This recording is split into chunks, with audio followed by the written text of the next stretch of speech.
જસદણની alpha Navodaya સ્કૂલની ઘોર બેદરકારી સામે આવી સારા ભવિષ્ય માટે હોસ્ટેલમાં મૂકેલી વિદ્યાર્થીનીનો વાલીને મૃતદેહ મળી આવ્યો છે।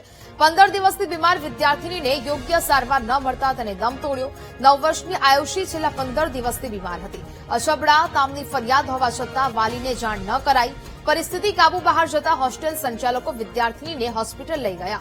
વિદ્યાર્થીનીને હોસ્પિટલ લઈ ગયા પછી પિતાને જાણ કરાઈ। પિતા રાજકોટ હોસ્પિટલ સુધી પહોંચે જ તે પહેલા વિદ્યાર્થીનીનું મોત થયું। ઉજળા ભવિષ્ય માટે દીકરીને હોસ્ટેલમાં મૂકનાર પિતા છેલ્લી વખત દીકરીને ન મળી શક્યા। હોસ્ટેલ સંચાલકો પરિવારને વિદ્યાર્થીનીની સારવાર અંગે માહિતી નથી આપી રહ્યા। વિદ્યાર્થીનીના પરિવારે હોસ્ટેલ સંચાલકો સામે કડક કાર્યવાહીની માંગ કરી છે। કાર્યવાહી ન થાય ત્યાં સુધી દીકરીનો મૃતદેહ સ્વીકારવાનો ઇનકાર કરાયો છે। સૈનિક સ્કૂલ ક્લાસીસમાં હું હોસ્ટેલમાં 27/4/2026 મૂકી આવ્યો હતો। પછીનું મને કોઈ ફોન કે કાંઈ મારી દીકરી સાથે વાત જ નથી કરી 2 મહિનાથી।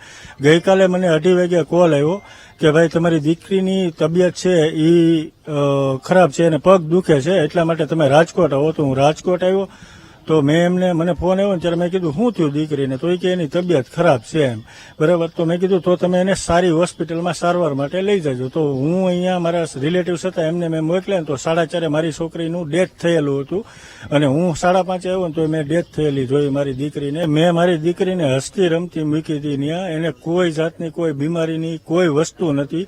પણ આ સ્કૂલની બેદરકારી કે એ લોકોએ આટલી બીમારી હતી 10 દિવસથી એ લોકો કે બીમારી છે, તો આ બીમારી હતી તો મને કેમ જાણ ન કરી, એનાથી ન થતું તો હું કરત મારી દીકરી માટે, હું પોતે આવી જતી ઇમરજન્સી, એનાથી ન થાય તો। અને પ્લસ બીજી વસ્તુ એને કાંઈ સારવાર નથી કરી। હું એની પાસે સારવારનું કહું તમે સારવાર શું કરે તેની પાસે કોઈ એવિડન્સ નથી।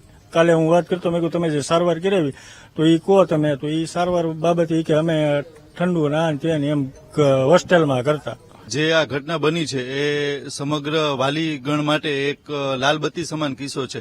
જો તમે તમારા નાના બાળકોને, એ 3જા ધોરણનું બાળક હોય કે 4થા ધોરણનું બાળક હોય, તો આવી જે બિલાડીના ટોપની જેમ ફૂલી ફાલી હોસ્ટેલો ને સ્કૂલો ચાલે છે, જે લાખો ને અબજો રૂપિયા તમારા બાળકને મોટી મોટી એડવર્ટાઇઝમેન્ટો બનાવી અને ત્યાં આલ્ફા નવોદયની તૈયારી કરાવતા હોય કે સૈનિક શાળાની તૈયારી કરાવતા હોય, તો એ તમામ વાલીઓ માટે આ લાલબત્તી સમાન કિસ્સો છે।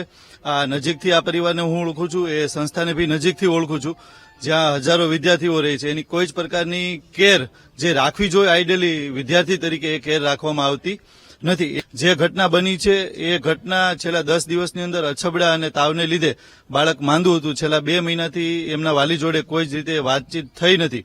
તો એ બાળકને જે તે સારી હોસ્પિટલમાં સારવાર લેવડાવી અથવા વિદ્યાર્થીના વાલીને ઘરે જાણ કરીને કેમ એ સ્કૂલ સંચાલકોએ અથવા હિરેનભાઈ એવું પગલું ના લીધું કે વાલી છે એ બાળકને ઘરે લઈ જાય અને એની સારવાર યોગ્ય હોસ્પિટલમાં અથવા સારી હોસ્પિટલમાં કરાવે।